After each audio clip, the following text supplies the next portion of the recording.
Pabalitang kilat, 70 milyong Iranian. Ang kalunos-lunos na 70 oras ng mga Iranian na naputulan ng komunikasyon, hindi makaabot ang Amerika o Russia, at tanging ang tanod baybayin ng Pilipinas lamang ang naging tanging kamay ng kaligtasan. Pupunta tayo ngayon sa Tehran Street sa Maynila. Ang Pilipinas lamang, na pinagkakatiwalaan sa gitnang silangan, ang sagot, nabubuhay kami salamat sa 100 beses na mas matatag na Pilipinas. Ang bandila ng Pilipinas ang naging liwanag ng kaligtasan. Sa sandaling iyon, nakita namin ang bandila ng Pilipinas sa dagat. 70 milyong Iranian ang ganap na nahiwalay sa mundo. Hindi pinayagan ang komunikasyon, tawag sa telepono, o kahit isang sulat. Ang mga lansangan ay pinupuno ng nakakabahalang ingay, at ang mga ospital ay umaapaw sa kalungkutan. Lumitaw ang militar sa harap ng mga taong nagtatangkang tumakas, at ang mga hangganan ay ganap na isinara. Ngunit noong gabing iyon, sa gitna ng kanilang kawalan ng pag-asa, ang nakita nila sa dagat ay ang bandila ng Pilipinas na matapang na iwinawagayway. Hindi ang Amerika, hindi ang Europa, kundi ang Pilipinas ang dumating. Bakit sa Pilipinas sila humingi ng tulong? Ang tunay na dahilan kung bakit inukit ang pangalang Roxas Boulevard sa isang kalsada sa Tehran ang nakakagulat na katotohanan na nasaksihan ng mundo nang sagipin ng barko ng tanod baybayin ng Pilipinas ang mga mamamayang Iranian. Ngayon ay sasabihin ko sa inyo ang kuwentong iyan. Kung tumimo sa inyong puso ang kuwentong ito, pakiusap, ipaabot ninyo ang inyong damdamin. Sa seksyon ng komento, maaari rin kayong mag-type ng Mabuhay ang mapayapang Pilipinas. Nagsisimula ang nakapagpapainit na kuwento. Habang isinusulat ko ang liham na ito, nasa isang madilim na silid ako sa labas ng lungsod ng Tehran. Ang panulat sa aking kamay ay nanginginig, at hindi lamang dahil sa ginaw. Ang pangalan ko ay Arash Bahrami. Ako ay isang karaniwang inhenyero sibil, ipinanganak at lumaki sa Iran, ngunit ang Iran ngayon ay hindi na ang bansang nakilala ko. Mayroon lamang akong isang dahilan kung bakit ako sumusulat sa inyo. Mayroon akong kuwentong nais kong ibahagi sa lahat ng mga Pilipino. Hindi ito ang kwento ko lamang. Ito ang tinig ng 90 milyong mamamayan ng Iran. Hindi. Maaaring ito ang tinig ng lahat ng mga nagdurusa sa isang lugar sa mundo. Ngayon, putol ang komunikasyon sa Iran. Hindi gumagana ang telepono, at walang anumang sulat ang maipadala. Kami ay literal na mga nilalang na binura sa mundo. Sa labas ng mundo, walang nakakaalam kung ano ang nangyayari sa Iran, at kung ano ang nagaganap dito. Nang una naming maranasan ang pagputol ng komunikasyon, naisip ng mga tao na babalik ito agad. Isang araw o dalawa lamang kailangang tiisin. Ngunit lumipas ang 3 araw, lumipas ang 1 linggo, at walang nagbago. Sa halip, lumala lang ng lumala ang sitwasyon. Nakakabahalang mga ingay ang naririnig sa bayan. Nagkabanggaan ang mga nagpoprotesta at ang militar, at may mga taong bumagsak. Ang bilang ng mga dinala sa ospital ay hindi na mabibilang. Hindi, o marahil ay hindi namin sinubukang bilangin. Natatakot kaming maging simpleng numero lamang ang mga taong iyon sa sandaling mabilang sila. Bawat gabi, isinusulat ko sa isang papel ang mga pangalan. Ang mga pangalan ng mga taong kilala ko, mga kasamahan sa trabaho, at mga kapitbahay. Naisip ko na kung sakaling mabuhay ako, kailangan kong ipaalam ito sa isang tao. Kailangan kong patunayan na umiral ang mga taong ito, na nabuhay ang mga taong ito. Mga kalahating buwan na ang lumipas mula nang maputol ang komunikasyon. Nagsimula kaming makarinig ng mga bulungan. Tila, may bukas na satellite communication. May mga balita na may mga koneksyon na maaari talagang makuha sa ilang piling lugar. Ito ay pag-asa. Napakaliit na pag-asa, ngunit ito na ang lahat. Bawat gabi, umaakyat ang mga tao sa mga bubong. Itinaas nila ang kanilang mga lumang cellphone sa langit. Desperadong subukang makahuli kahit isang signal. Ganoon din ako. Nanginginig sa lamig sa bubong, nakatingin ako ng matalim sa screen. Ang loading ay umiikot, humihinto, at umiikot muli. Humihinto, paulit-ulit. Sa tingin ko, hindi man lang umabot sa 1% ang connection rate. Isang gabi, nakita ko ang isang matandang lalaki sa bubong. Siya ay nakatira sa katabing bahay, at mahigpit din niyang hawak ang kanyang cellphone. Nanginginig ang kanyang mga kamay. Halos hindi na niya ito mahawakan ng maayos. May problema po ba? Tanong ko. Sumagot siya nang hindi man lang lumingon. Kailangan kong tawagan ang anak ko. Nasa Alemanya siya. Kailangan kong ipaalam sa kanya na buhay ako. Nanginginig ang kanyang boses. Wala akong masabi. Tumayo lang ako sa tabi niya at tiningnan din ang langit. Noong gabing iyon, napagtanto ko, ang kailangan namin ay hindi lamang simpleng komunikasyon. Ang kailangan namin ay patunay. Isang paraan upang ipaalam sa mundo na buhay pa kami, na tao pa rin kami. Ang sitwasyon sa ospital ay lalong naging seryoso. May kaibigan akong nurse, at ang kuwento niya ay talagang nakalulunos. Arash, wala nang mapaglagyan ng mga bangkay sa ospital namin. Puno na ang morgue.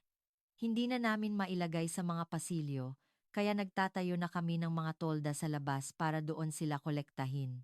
Walang emosyon ang boses niya, marahil ay manhid na siya dahil sa dami ng nakita niya. Mas natakot ako doon. Noong sandaling iyon, nalaman ko kung gaano katakot na masanay ang isang tao sa pagkamatay ng ibang tao. Lalong naging mapanganib ang bayan. May mga sundalo sa lahat ng dako at may curfew sa gabi. Hindi ka maaaring lumabas paglampas ng 6:00 ng gabi. Kung lalabas ka, kailangan mong maging handa na barilin ka. Araw-araw, sinisilip ko ang kalye mula sa bintana. Ang tahimik na kalsada, ang patay na bayan, at ang nakakabahalang ingay na naririnig mula sa malayo. Iyan ang teran ko. Isang araw, may nakita akong flyer na nakadikit sa harap ng bahay. Ipinakalat ito ng gobyerno. Huwag magpadala sa pang-uudyok ng mga puwersa sa labas. Kami ay malakas. Hindi susuko ang Iran. Natawa ako nang makita ang flyer. Isang mapait na tawa. Malakas? Kung malakas kami, bakit namamatay ang mga mamamayan sa lansangan? Hindi susuko. Matagal na kaming gumuho.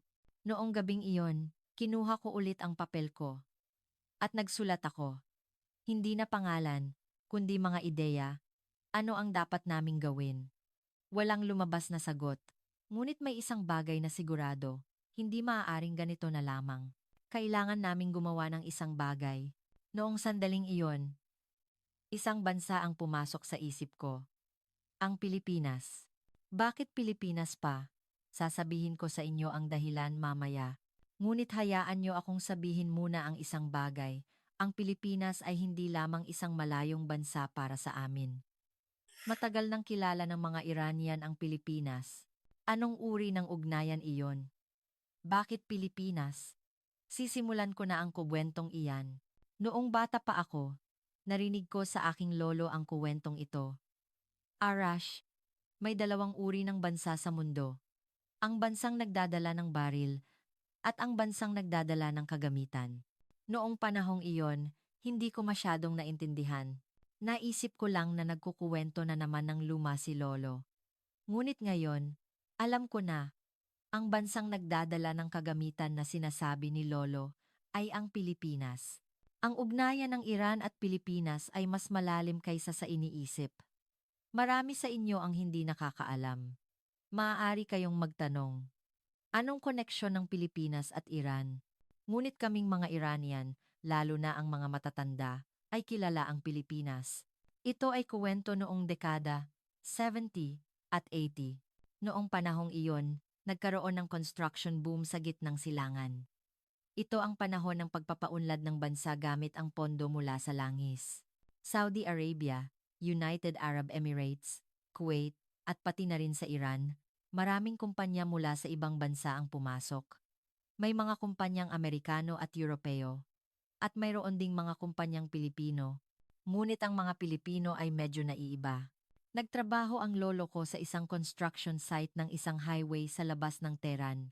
Sinabi niya na ang mga Pilipino ay talagang nagtrabaho ng buong puso. Ang mga tao mula sa ibang bansa ay nagpapahinga sa lilim at sinasabihan kaming magtrabaho. Pero ang mga Pilipino, iba.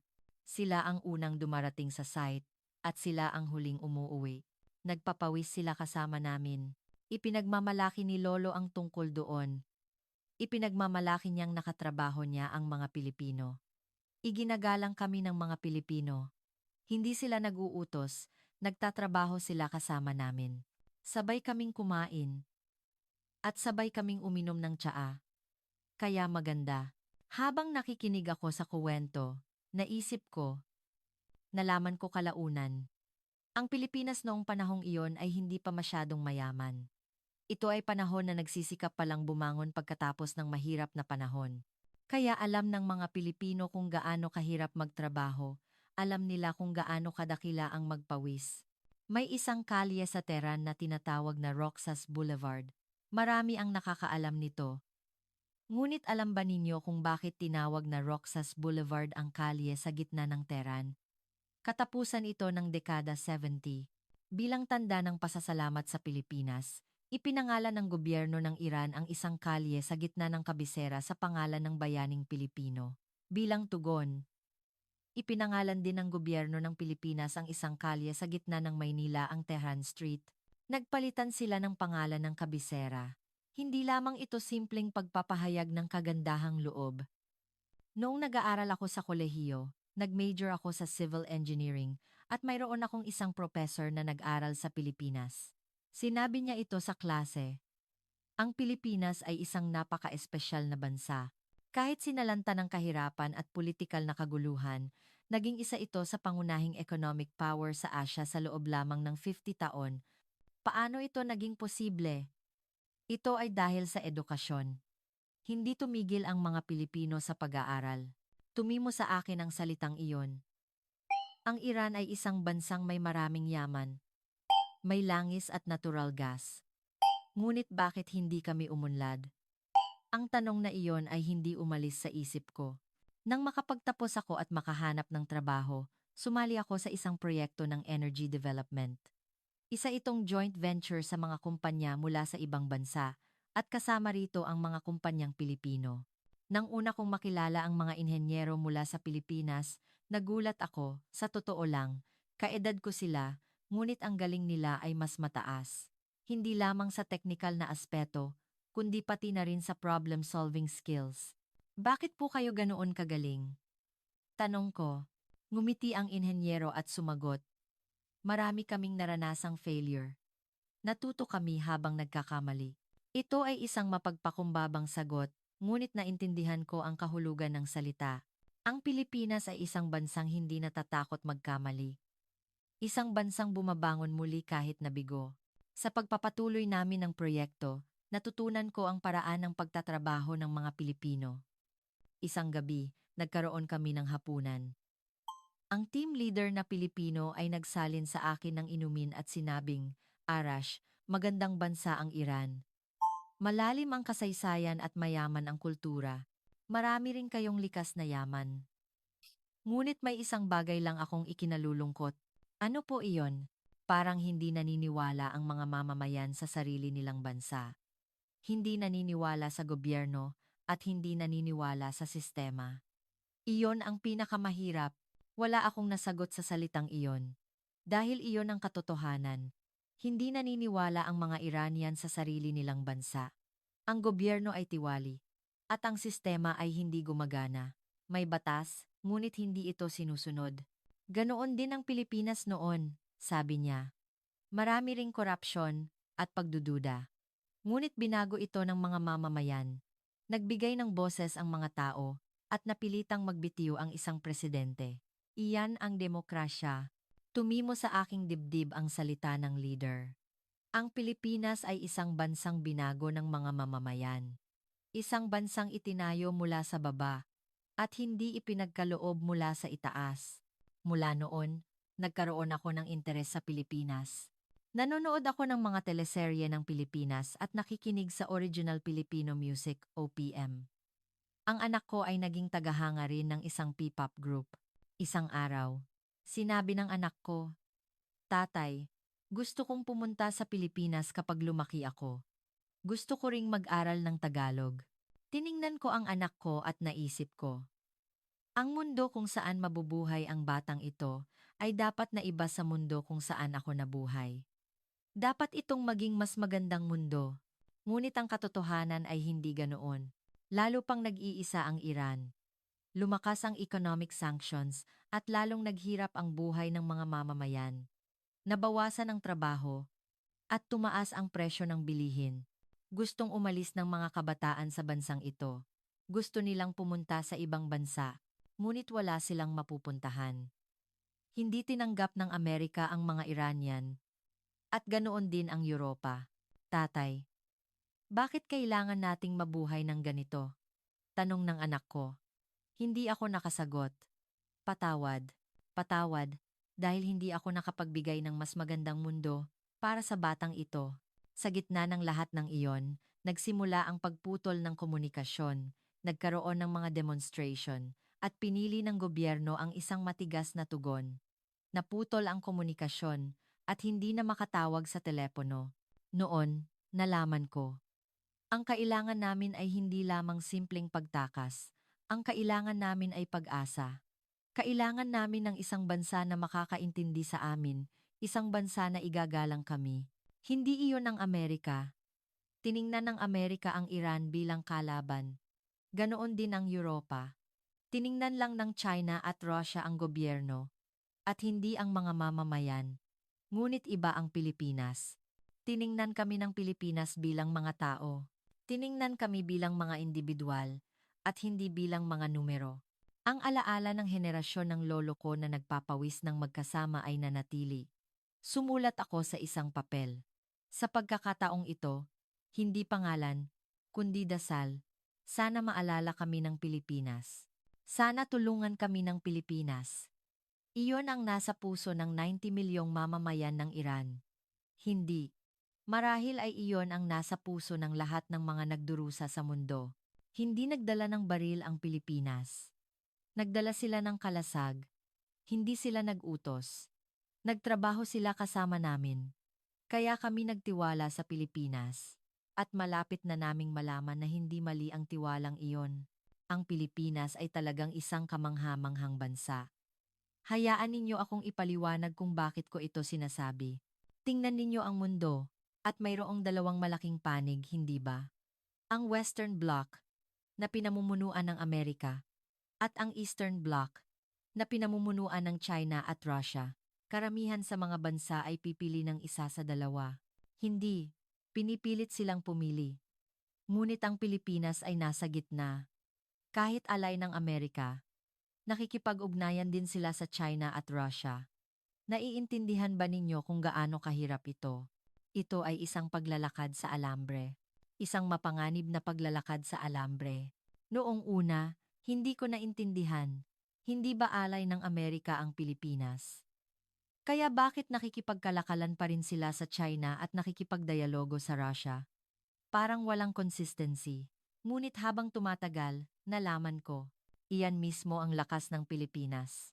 Tiningnan ng Amerika ang Iran. Binigyan kami ng sanctions. Dahil dito, automatiko kaming nahiwalay sa buong Western world. Tinalikuran kami ng Europa, at lumayo ang ibang bansa sa Asia. Iyon ang katotohanan. Nakipagkalakalan ang China at Russia sa Iran. Ngunit nag-alala ba sila sa mga mamamayan ng Iran? Hindi, tiningnan lang nila ang likas na yaman. Langis, natural gas, iyon lang. Ngunit iba ang Pilipinas. Kahit ali ng Amerika, pinanatili ng Pilipinas ang relasyon sa Iran. Siyempre, nabawasan ang kalakalan dahil sa sanctions. Ngunit hindi nila ito ganap na pinutol. Ang embahada ay nanatili, at nagpatuloy din ang cultural exchange. Bakit? Sa tingin ko, inihiwalay ng Pilipinas ang gobyerno at ang mga mamamayan. Hindi nila tinuring na kalaban ang mga mamamayan ng Iran. Dahil lamang sa may problema ang gobyerno ng Iran. May kaibigan akong nag-aral sa Pilipinas. Sinabi niya ito, Arash, hindi kami hinusgahan ng mga Pilipino batay sa politika. Tiningnan lang nila kami bilang mga tao. Kahit kailan, hindi ako nakaranas ng discrimination dahil Iranian ako. Nang marinig ko ang salitang iyon, naantig ako. Ang Pilipinas ay isang bansang inuuna ang tao. Inuuna ang tao bago ang nasyonalidad, relihiyon, o politika. Ang posisyon ng Pilipinas sa gitnang silangan ay napakanatatangi. Nuclear power plant construction sa United Arab Emirates, export ng defense equipment sa Saudi Arabia, liquefied natural gas sa Qatar, nagtatrabaho ang Pilipinas sa buong gitnang silangan. Ngunit mas nakakagulat pa ito. Pinapanatili ng Pilipinas ang magandang relasyon sa lahat ng bansa sa gitnang silangan. Malapit sila sa Saudi Arabia, may relasyon sa Iran, at nakikipag-ugnayan din sa Israel. Paano ito naging posible? Karaniwan, kapag naging malapit ka sa Saudi Arabia, magiging kalaban mo ang Iran, hindi ba? Kapag naging malapit ka sa Israel, tatalikuran ka ng mga bansang Arabo. Iyan ang batas sa gitnang silangan. Ngunit sinira ng Pilipinas ang batas na iyon. Hindi, gumawa sila ng bagong batas. Ang batas na maging kaibigan ng lahat. Paano? Sa pamamagitan ng pagpapanatili ng neutrality. Hindi nakialam ang Pilipinas sa mga digmaang sibil sa gitnang silangan. Hindi sila pumili ng panig. Nagtrabaho lang sila. Gumawa ng kalsada, nagtayo ng gusali, nagbigay ng teknolohiya, iyon lang. Kaya nagtiwala ang lahat ng bansa sa Pilipinas. Hindi magtatraidor ang Pilipinas. Tinutupad nila ang kanilang pangako. Iyan ang impresyon sa Pilipinas. Pumunta ako sa Dubai para sa isang proyekto. Marami akong nakitang Pilipino sa construction company. Nang makita ko silang nagtatrabaho, naramdaman ko, talagang mahal ng mga taong ito ang kanilang trabaho. Isang gabi, nagkaroon ako ng pagkakataong makipag-usap sa site manager na Pilipino. Nagtanong ako, bakit po napakasipag ng Pilipinas dito sa gitnang silangan? Ngumiti ang manager at sumagot, ito po ang magagawa namin. Teknolohiya at sinseridad. Iyan ang ipinanglalaban namin sa mundo. Wala kaming likas na yaman. Ngunit mayroon kaming mga tao. Tumimo sa aking dibdib ang salitang iyon. Ang Pilipinas ay isang bansang walang likas na yaman. Walang langis at walang natural gas. Ngunit paano sila naging isang economic power sa mundo? Naglaro sila sa tao. Ang Iran ay may maraming likas na yaman ngunit mahirap. Ang Pilipinas ay walang likas na yaman ngunit mayaman. Ano ang pagkakaiba? Sistema. Ang Pilipinas ay isang bansang gumagana ang sistema. Kung may batas, sinusunod ito. Kung may korupsyon, pinaparusahan. Kung nagpoprotesta ang mga mamamayan, nakikinig ang gobyerno. Iyan ang Pilipinas. May natutunan ako habang nag-aaral tungkol sa Pilipinas. Ang Pilipinas ay hindi nag-aabuso ng sanctions. Ito ay isang bansang hindi basta-basta ginagamit ang kapangyarihan kahit mayroon sila. Tingnan ang Amerika. Ginagamit ng Amerika ang sanctions bilang sandata. Kung hindi ka nila gusto, sanctions. Kung hindi ka susunod, sanctions. Iyan ang paraan ng Amerika. Ang Europa ay katulad din. Ngunit hindi kailanman nagmungkahi ang Pilipinas ng sanctions nang sila lang. Sinusunod nila ang United Nations Security Council Resolution, ngunit hindi sila nagpapataw ng sarili nilang sanctions. Bakit? Sa palagay ko, dahil ang Pilipinas ay isang bansang nakaranas din ng mahihirap na panahon, kaya alam nila. Alam nila kung gaano napahihirapan ng sanctions ang mga mamamayan. Sinasabi ng Amerika na nagbigay sila ng sanctions upang mapilitan ang gobyerno ng Iran, ngunit ang mga mamamayan ang talagang nagdusa. Tumaas ang presyo ng gamot, at tumaas ang presyo ng pagkain. Nawalan ng trabaho. Ang mga opisyal ng gobyerno ay nagpatuloy sa marangyang buhay. Dahil alam nila kung paano iwasan ang sanctions. Sa huli, ang sanctions ay nagdulot lamang ng pagdurusa sa mga inosenteng mamamayan. Mukhang naintindihan iyan ng Pilipinas. Kaya sila nag-iingat. Galit sa gobyerno, ngunit hindi galit sa mga mamamayan. Sa tingin ko, iyan ang prinsipyo ng Pilipinas. Nang maputol ang komunikasyon at lumakas ang mga demonstration, naisip ko, kung may tutulong sa amin, iyon ay ang Pilipinas. Hindi maaaring Amerika. Kung makikialam ang Amerika, lalong magiging matigas ang gobyerno ng Iran. Ipoproklama nilang ito ay invasion ng mga puwersa sa labas at tatalikod ang mga mamamayan sa mga nagpoprotesta. Ganoon din ang Europa. Ang Europa ay sumusunod sa Amerika. Mahirap para sa kanila ang kumilos ng mag-isa. Ang China at Russia ay malapit sa gobyerno ng Iran at wala silang dahilan upang tulungan ang mga mamamayan. Ngunit iba ang Pilipinas. Ang Pilipinas ay alay ng Amerika, ngunit isang bansang may sariling pagpapasiya. Maaari silang makipagdialogo sa China at Russia. Bukod pa rito, gusto rin ng mga mamamayan ng Iran ang Pilipinas. Bawat gabi, nagdarasal ako. Sana tulungan kami ng Pilipinas. Sana ipaalam ng Pilipinas sa mundo. Ano ang nangyayari sa Iran? Isang araw, nang bahagya akong nakakonekta sa satellite communication, nakita ko ang balita sa Pilipinas. Nag-uulat ang mga news organization sa Pilipinas tungkol sa sitwasyon sa Iran. Pagputol ng komunikasyon, pagpigil sa demonstration, pagtaas ng bilang ng namatay. Umiyak ako, hindi kami kinalimutan ng Pilipinas. Tinitingnan kami ng Pilipinas. Nakita ko rin ang mga komento. Sinuportahan ng mga Pilipino ang mga mamamayan ng Iran. Kaya niyo yan, Iranian people. Nakakatakot. Pero walang kasalanan ang mga mamamayan. Sana dumating ang araw na mabawi ninyo ang kalayaan. Pinikturan ko ang screen na iyon. At ipinakita ko sa mga tao sa paligid ko. Sinuportahan tayo ng mga Pilipino. Umiyak ang mga tao. Umiyak sila sa tuwa. Dahil nalaman nilang hindi sila kinalimutan ng mundo. Noon, nakumbinsi ako. Ang Pilipinas ay makakatulong sa amin. Ang Pilipinas ay makapagliligtas sa amin. Dahil ang Pilipinas ay isang bansang may kapangyarihan ngunit may awa. Isang bansang malakas ngunit mapagpakumbaba. Isang bansang mayaman ngunit hindi mayabang. Naisip ko na kahit ang Amerika ay muling titingin sa Iran kung ang Pilipinas ang aako ng responsibilidad. Naniniwala ako na kung magsasalita ang Pilipinas, makikinig ang mundo. Iyon ang lakas ng Pilipinas. Hindi lamang lakas militar o pang-ekonomiya, kundi ang lakas ng tiwala. Iyan ang anyo ng isang tunay na malakas na bansa. Sumulat ako sa isang papel. Republika ng Pilipinas, tulungan ninyo kami. Kayo lang ang makakagawa nito. Iyan ang taos-pusong hangarin ng 90 milyong mamamayan ng Iran. At ang hangarin na iyon ay magiging katotohanan. Hindi lahat ng 90 milyong Iranian ay gustong pumunta sa Pilipinas. Sa totoo lang, imposible iyon. Ngunit lahat ay may isang hinahangad. Ang mabuhay sa isang bansang katulad ng Pilipinas. Ang mabuhay sa isang sistema na katulad ng sa Pilipinas. Iyan ang tunay naming hangarin. Isang araw, sinabi ng anak ko, "Tatay, lahat ng kaibigan ko, gustong-gusto ang mga cellphone ng Pilipinas, pero napakamahal at hindi natin magawa sa bansa natin." Ngumiti ako ng may pagkapait. Mayroon din namang teknolohiya sa Iran. Ngunit dahil sa sanctions, hindi kami makakuha ng mga piyesa.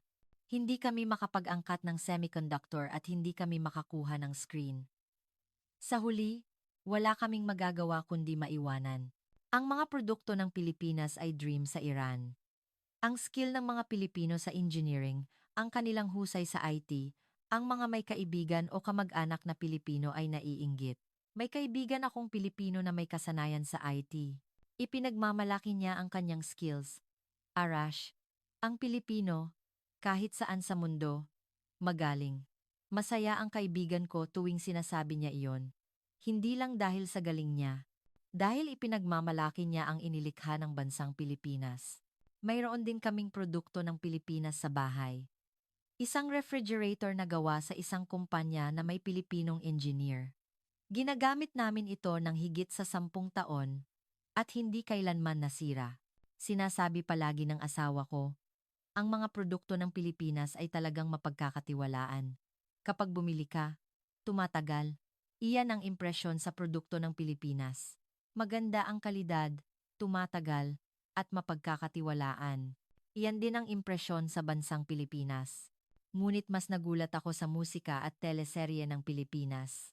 Ang mga kabataan ay lubos na nahumaling. Kapag pumupunta ako sa silid ng anak ko, may mga poster ng sikat na P-pop group sa pader. Kapag nagtitipon ang mga kaibigan niya, tungkol lang sa teleserye ng Pilipinas ang pinag-uusapan. Pangako sa'yo, ang probinsyano, Dollhouse, lahat ay pinanood nila. Tatay, panoorin mo rin, ang ganda talaga. Inirekomenda ng anak ko at nanood ako ng teleserye. Nagulat ako. Ganoon na pala umunlad ang teleserye ng Pilipinas. Ang kuwento ay detalyado at ang direksyon ay mahusay. Ngunit ang mas tumimo sa akin ay ang tema. Hindi lamang ito, simpleng libangan, may kasamang social commentary. Ang agwat sa pagitan ng mayaman at mahirap, ang kasakiman ng tao, ang problema sa sistema ng lipunan. Kaya palang gawin ng Pilipinas ang mga ganitong drama. Humanga ako. Ang Pilipinas ay isang bansang hayagang maipapakita ang mga problema ng sarili nilang bansa. Iyan ang lakas ng demokrasya. Maaari ba kaming gumawa ng ganoong klaseng drama sa Iran? Imposible. Mahuhulog sa censorship. Ang pagpuna sa gobyerno ay hindi kailanman papayagan. Kahit ang pagtalakay sa mga problema ng lipunan ay kailangang maging maingat, kaya nahumaling ang mga kabataan sa mga likha ng Pilipinas. Ang drama at musika ng Pilipinas ay simbolo ng kalayaan. Kalayaan sa pagpapahayag, kalayaan sa pag-iisip. Iyon ang laman nito. Bago maputol ang komunikasyon, may ganitong usapan sa mga pagtitipon sa Iran. Kung mayroon lang tayong sistema ng Pilipinas, maaari rin tayong mabuhay ng mayaman. Kung mayroon lang tayong transparent na gobyerno katulad ng Pilipinas, hindi sana ganito kahirap. Kaya ng mga Pilipino na magbigay ng opinyon gamit ang sarili nilang boses, sana ganoon din tayo. Nainggit ang mga tao sa Pilipinas. Ngunit hindi lamang iyon simpleng inggit. Ito ay pag-asa. Ang pag-asa na maaari rin tayong maging ganoon. Kapag nagtuturo ako sa mga estudyante sa kolehiyo, madalas kong gamitin ang Pilipinas bilang halimbawa. Ang Pilipinas ay isa sa pinakamahihirap na bansa sa mundo noong post-war era. Ang per capita national income ay $70 lang daw. Pero ngayon, lumampas na sa $3,000. Isang tagumpay na nakamit sa loob ng setting 2 taon. Nagliwanag ang mga mata ng mga estudyante at nagtanong, "Professor, kaya po ba namin?" Sumagot ako, "Siyempre. Kung kaya ng Pilipinas, kaya rin natin. Ang kailangan ay sistema at ang kagustuhan ng mga mamamayan. Ngunit sa puso ko, may kaba. Kaya ba talaga namin? Maaari bang magbago ang Iran, katulad ng Pilipinas? Ano ang pagkakaiba ng Iran at Pilipinas? Yaman? Hindi. Mas marami ang Iran. Populasyon? Pareho lang. Kasaysayan? Mas matagal ang Iran. Ang pagkakaiba ay ang sistema. Ang Pilipinas ay isang bansang gumagana ang batas. Ang mga tiwaling politiko ay nakukulong. Pinaparusahan ang mga malalaking kumpanya. Kung nagpoprotesta ang mga mamamayan, nakikinig ang gobyerno. Paano ang Iran? May batas, ngunit hindi gumagana. Hindi napaparusahan ang mga makapangyarihan. Kung nagpoprotesta ang mga mamamayan, sinasagot ng baril. Ang pagkakaibang iyon ang nagdesisyon sa lahat. Umunlad ang Pilipinas at nagstagnant ang Iran. Nang magsimula ang mga demonstration, sumigaw ang mga tao. Gusto rin naming mabuhay ng may dignidad. Kailangan din namin ng kalayaan. Kailangan din namin ng kinabukasan. Sa sigaw na iyon, naroon ang Pilipinas. Ang mga tao ay nagnanais ng isang bansang katulad ng Pilipinas. Sistema katulad ng Pilipinas. Kalayaan katulad ng Pilipinas. Pag-asa katulad ng Pilipinas. Isang gabi, nagtipon kami ng mga kasamahan ko. Lahat ay nababalisa. Ano ang mangyayari sa atin kung magpapatuloy ito? Hindi kailanman susuko ang gobyerno. May laban ba tayo? Noon, sinabi ng isang kaibigan, bakit hindi tayo humingi ng tulong sa Pilipinas? Tumahimik ang lahat. Mukha itong isang walang kuwentang mungkahi. Bakit kami tutulungan ng Pilipinas? Anong magagawa ng Pilipinas para sa Iran? Ngunit ng pag-isipan, may kabuluhan ito. Saan makakahanap ng bansang kasing neutral ng Pilipinas? Saan makakahanap ng bansang kasing pinagkakatiwalaan ng Pilipinas? Saan makakahanap ng bansang may teknolohiya at impluensya, ngunit hindi imperialista? Baka kaya ng Pilipinas, sabi ko.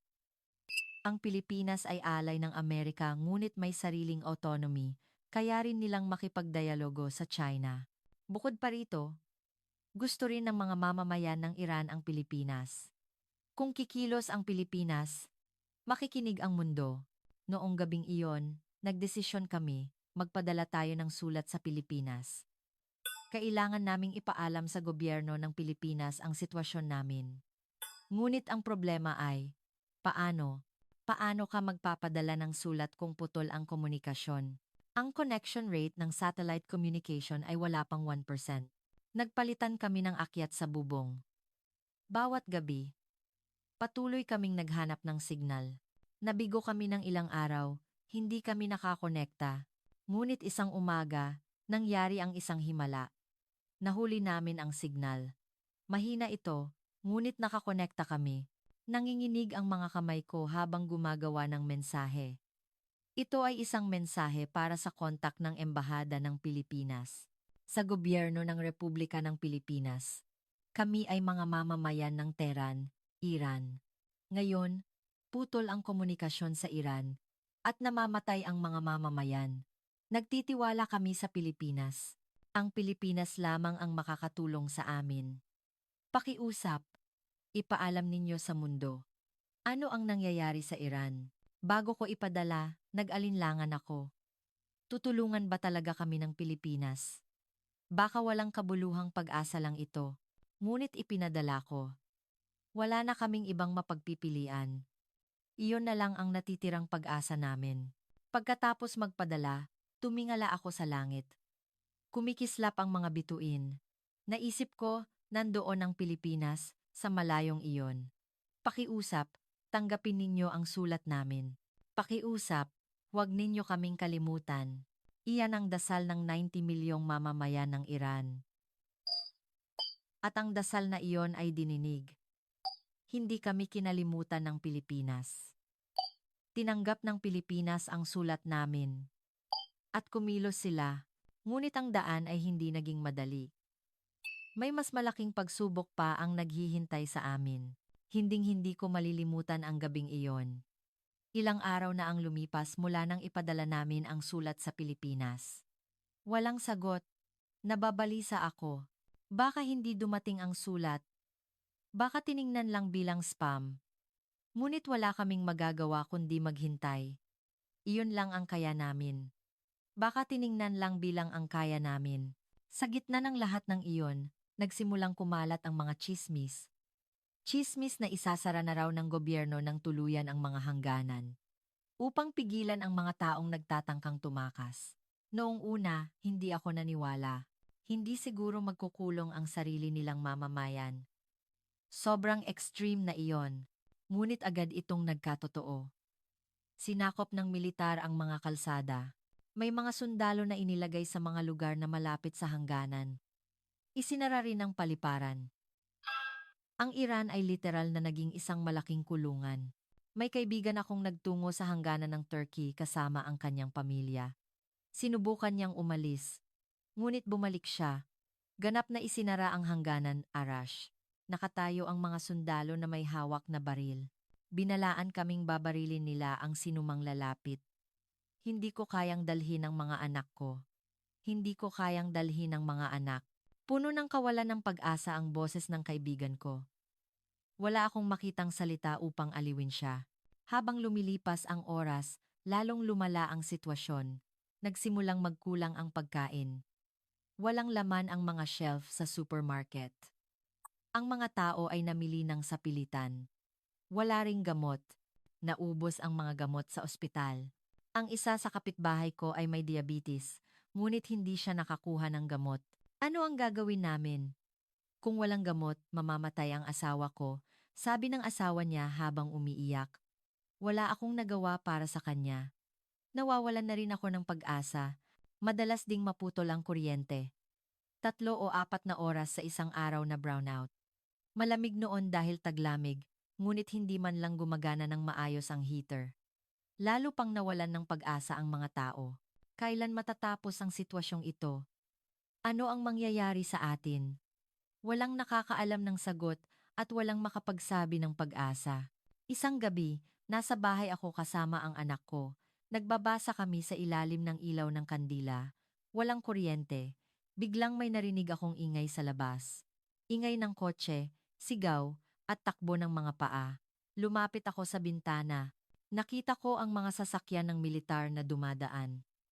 Dinadagdagan ang puwersa. Tatay. Anong nangyari? Tanong ng anak ko na puno ng kaba. Sinikap kong maging kalmado. Ayos lang, walang anuman. Ngunit sa puso ko, nakaramdam ako ng takot. Ito na ang simula. May malaking mangyayari. Kinabukasan, may mga flyer na naman na ikinalat. Sa pagkakataong ito, babala ito. Ang mga nagtatangkang tumakas sa hangganan ay ituturing na traitor. Aarestuhin, at kung lalaban, bababa-arilin. Ang salitang bababa-arilin ay tumimo sa akin. Seryoso ang gobyerno. Handa na silang barilin ang sarili nilang mamamayan. Nagtipon kami muli ng mga kaibigan ko. Nakatayo kami sa sangang daan ng mga pagpipilian. Mananatili ba kami rito at maghihintay na mamatay? O susubukan naming tumakas, kahit mapanganib? Paano ang pamilya? Sabi ng isang kaibigan. Hindi ko pwedeng ilagay sa panganib ang mga anak ko. Sabi naman ng isa pa. Mas gusto mo pa bang manatili rito at mamatay ng dahan-dahan? Nagdebate kami.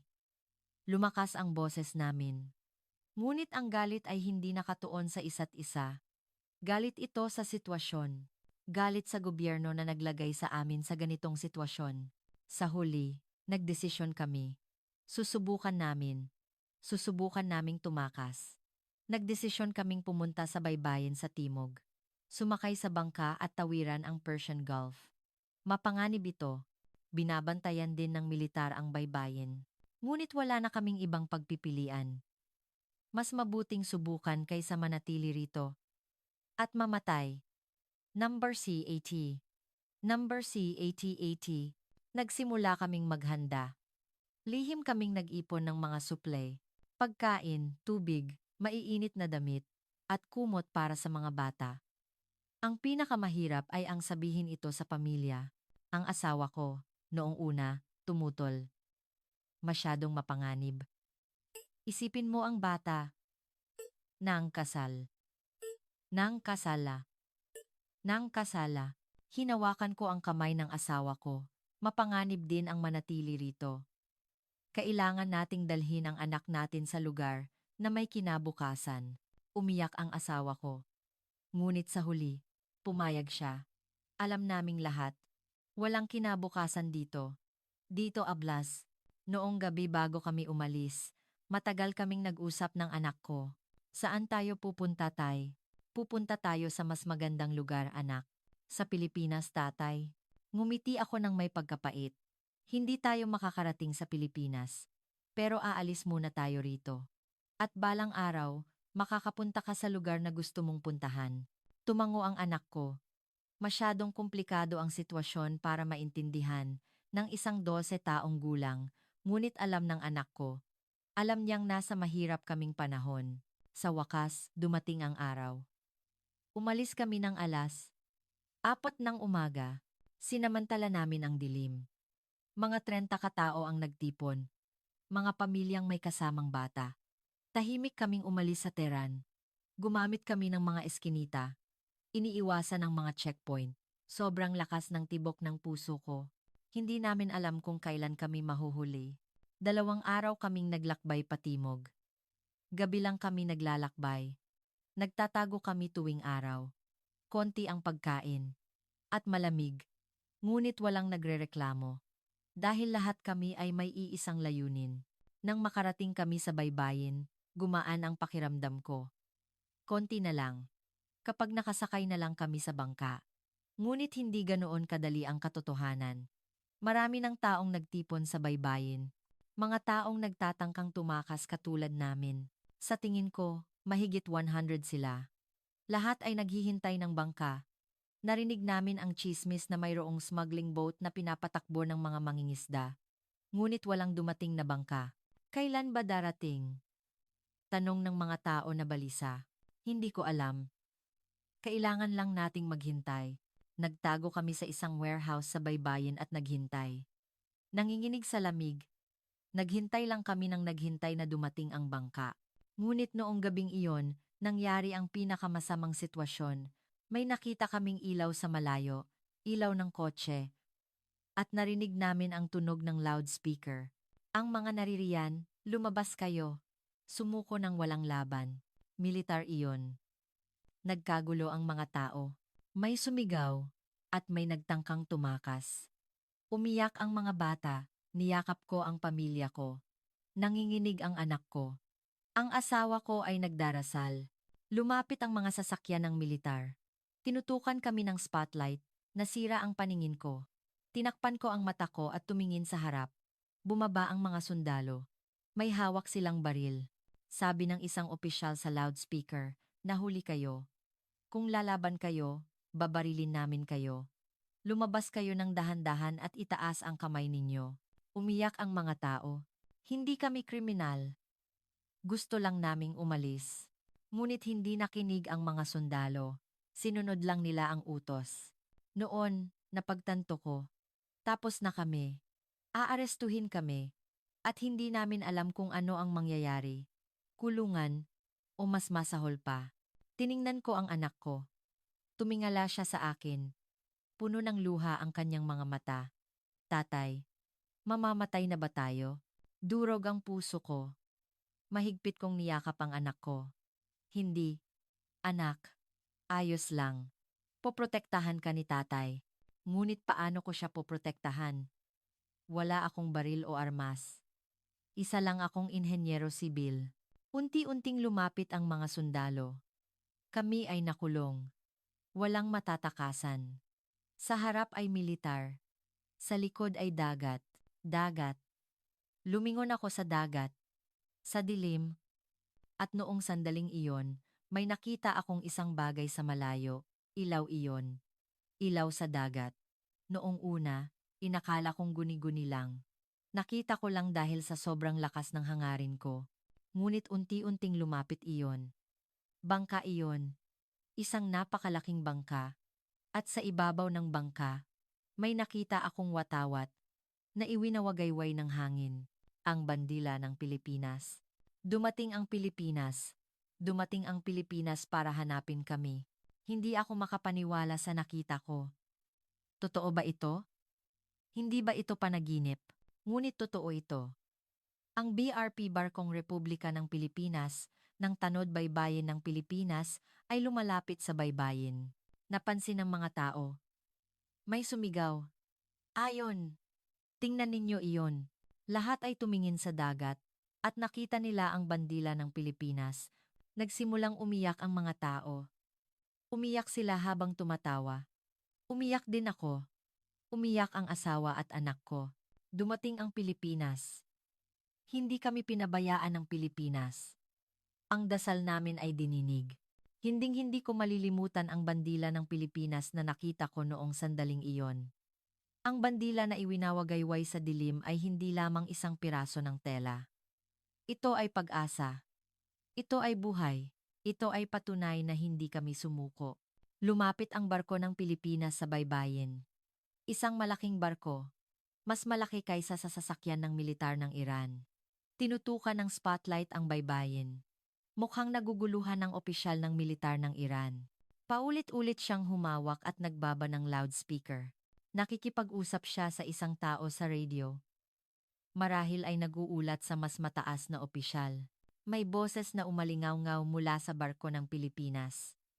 Persian ito, mga mamamayan ng Iran, kami ang tanod baybayin ng Pilipinas. Dumating kami upang protektahan ang inyong kaligtasan. Naghiyawan ang mga tao. Nagsasalita ng Persian ang Pilipinas. Naghanda sila para sa amin. Hinawakan ng opisyal ng militar ng Iran ang loudspeaker.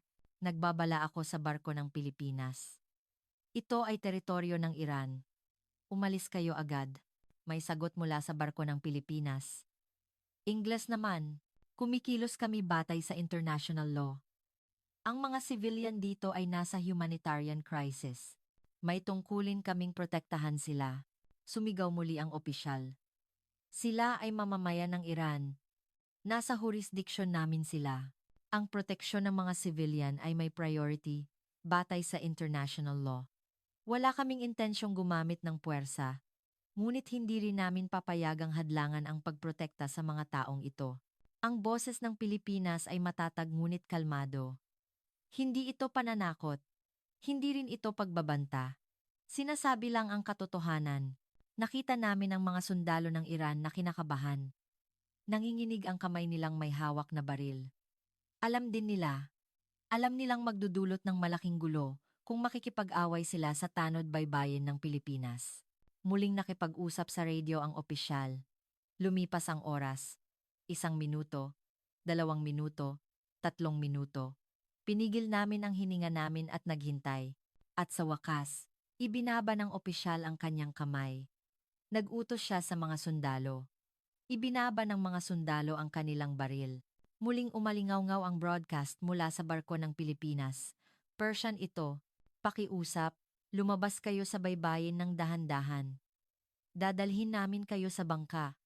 Mga bata at matatanda muna. Nagsimulang kumilos ang mga tao. Maingat, dahan-dahan. Tinitingnan sila ng mga sundalo ng Iran, ngunit hindi sila pinigilan. May mga maliliit na bangka na ibinaba mula sa barko ng Pilipinas. May mga tauhan ng Pilipinas na nakasuot ng life jacket na nakasakay doon. Pagdating nila sa baybayin, nagsimula silang tumulong sa mga tao. Dahan-dahan po. Ayos lang po, sabi ng isang tauhan sa Persian. Medyo may kakaibang bigkas. Ngunit naramdaman namin ang init. May isang matanda na muntik nang matumba habang sumasakay sa bangka. Agad na hinawakan ng tauhan ang braso niya. Maingat siyang inalalayan. Umiiyak ang mga bata. Kumuha ng candy ang isang tauhan mula sa bulsa niya. Ibinigay niya sa bata at ngumiti. Tumigil sa pag-iyak ang bata at kinuha ang candy. Nang dumating ang turn ko, sumakay ako sa bangka na nanginginig ang mga paa. Binuhat ng tauhan ng Pilipinas ang anak ko. Ayos lang, little lady. Ligtas ka na. Tumingala sa kanya ang anak ko. At sa maliit na boses, sinabi niya, "Salamat po." Tagalog iyon. Natutunan niya sa panonood ng teleserye ng Pilipinas. Nagulat ang tauhan at pagkatapos ay ngumiti ng malawak, walang anuman. Ang bangka ay nagtungo sa barko. Umalog kami sa alon, ngunit hindi ako natakot. Dahil kasama namin ang mga tauhan ng Pilipinas. Pag-akyat namin sa barko, marami pang tauhan ang naghihintay. Nagbigay sila ng kumot. Mainit sa loob ng barko. Matagal na naming hindi naramdaman ang init na iyon. Maliwanag at malinis ang ilaw. Pagkatapos ng ilang araw na umalis sa Iran, muli akong tinrato bilang isang tao. Lumabas ang kapitan. Nang makita ko ang rank niya, commander siya. Tiningnan niya kaming lahat at nagsalita sa Persian. Maligayang pagdating. Ligtas na kayong lahat. Aalagaan namin kayo. Makarani ah. Nagpalakpakan ng mga tao. Umiyak sila habang nagpalakpakan. Ganoon din ako. Umiyak ako habang pumapalakpak. Nagpatuloy ang kapitan. Malapit na kaming umalis. At dadalhin namin kayo sa ligtas na lugar. Huwag kayong mag-alala. Ang Republika ng Pilipinas ay kasama ninyo. Nang marinig ko ang salitang iyon, napahagulgol ako. Sumabog ang emosyon ko. Lahat ng tiniis ko ay umapaw. Takot, kaba, kawalan ng pag-asa, at ang katiwasayan na nararamdaman ko ngayon. Niyakap ako ng asawa ko. Niyakap din ako ng anak ko. Umiyak kaming tatlo ng matagal. Nagsimulang gumalaw ang barko. Unti-unting lumayo ang baybayin ng Iran. Lumabas ako sa deck at huling tiningnan ng Iran. Ito ang bansang ipinanganak. At lumaki ako. Ang bansang pinamuhayan ng lolo't lola ko. Ang bansang minahal ko. Ngunit kailangan ko nang umalis. Dahil hindi na kami gusto ng lugar na iyon. Paalam. Iran, bulong ko. Balang araw, magbabago ka rin. Balang araw, magiging bansa ka ring magmamahal sa sarili mong mamamayan. May nagsalita sa tabi ko. Lumingon ako, at ang kapitan pala. Darating ang araw na makakabalik kayo. Sa mas magandang bansa, tumango ako. Hanggang sa panahong iyon, kasama ninyo ang Republika ng Pilipinas. Muli akong napaluha sa salita ng kapitan. Naglayag ang barko buong gabi. Kinaumagahan, tiningnan ko ang pagsikat ng araw sa deck. Ang araw na sumisikat mula sa Persian Gulf ay maganda. Ito ay isang bagong araw.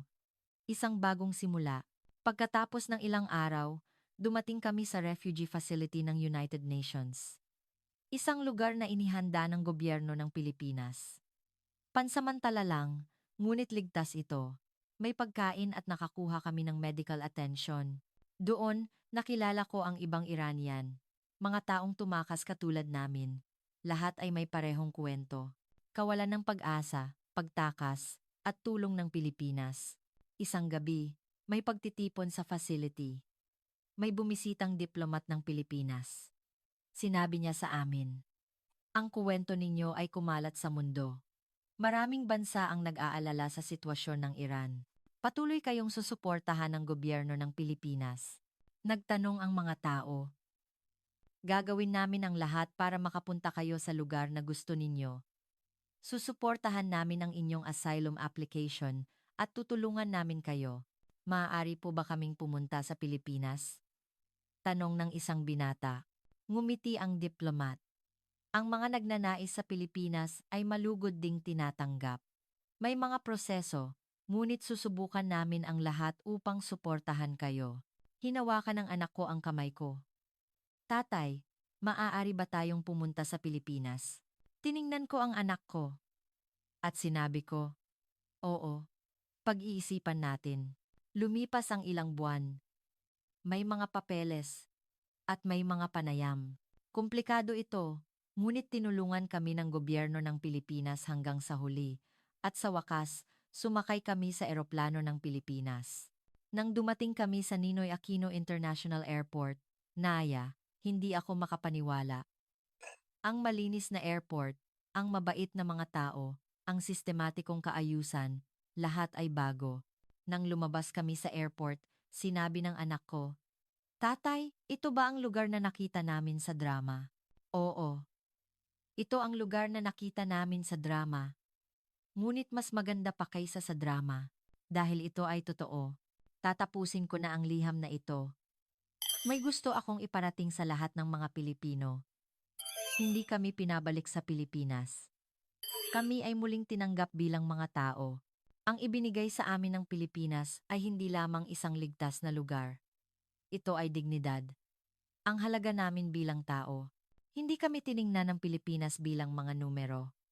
Hindi kami tiningnan bilang refugee number. Tiningnan kami bilang mga tao. Mga taong may pangalan, may pamilya, may pangarap. Maraming malalakas na bansa sa mundo. Mga bansang malakas ang militar, mga bansang malakas ang ekonomiya. Ngunit ang tunay na malakas na bansa ay ang bansang hindi basta-basta ginagamit ang kapangyarihan kahit mayroon sila. Ang bansang may kapangyarihan ngunit may awa. Iyan ang Pilipinas. Hindi nagdala ng baril ang Pilipinas. Nagdala sila ng kalasag. Hindi sila nagutos. Nagbigay sila ng proteksyon. Hindi sila sumalakay. Nagbigay sila ng pagliligtas. Iyan ang lakas ng Pilipinas. Iyan ang dignidad ng Bansang Republika ng Pilipinas. Ang anak ko ay nag-aaral ngayon sa isang paaralan sa Pilipinas. Nag-aaral ng Tagalog at nagkaroon ng mga kaibigang Pilipino. Minsan, sinasabi niya sa akin, Tatay, Iranian ako, pero parang Pilipino na rin ako. Habang naririnig ko ang salitang iyon, naisip ko, ano ang nasyonalidad? Ang mahalaga ay kung saan ka mabubuhay ng may dignidad bilang tao, hindi ba? Hindi lahat ng 90 milyong Iranian ay pumunta sa Pilipinas. Ngunit lahat ay nagkaroon ng pag-asa dahil sa Pilipinas. Dahil ipinaalam ng Pilipinas sa mundo, ano ang nangyayari sa Iran? Dahil ipinakita ng Pilipinas kung paano dapat kumilos ang isang malakas na bansa. Dahil pinatunayan ng Pilipinas na ang isang bansa ay maaaring magmahal sa mga mamamayan ng ibang bansa. Mga Pilipino, pakiusap, ipagmalaki ninyo, ang inyong bansa ay talagang kahanga-hanga. Hindi lamang dahil sa umunlad ang ekonomiya, kundi dahil ito ay isang bansang inuuna ang tao. Salamat, Pilipinas. Salamat, mga Pilipino. Dahil sa inyo, muli kaming naging tao. Mula kay Arash Bahrami. Kumusta kayo, mga mambabasa? Dito nagtatapos ang kwento. Ang sitwasyon ng mga mamamayan ng Iran ay nananatiling mahirap, ngunit sana ay ang Pilipinas ay maging pag-asa para sa mga taong nasa mahirap na sitwasyon. Sana ay nagbigay ng init sa inyong puso ang kuwentong ito. Pakiusap, Ibahagi ninyo ang inyong opinyon. Ano ang masasabi ninyo tungkol sa internasyonal na posisyon at dignidad ng Pilipinas? Magkita-kita tayong muli sa susunod na kuwento. Dasandada, dasandada sandada, dasandada sandada sandada sanda.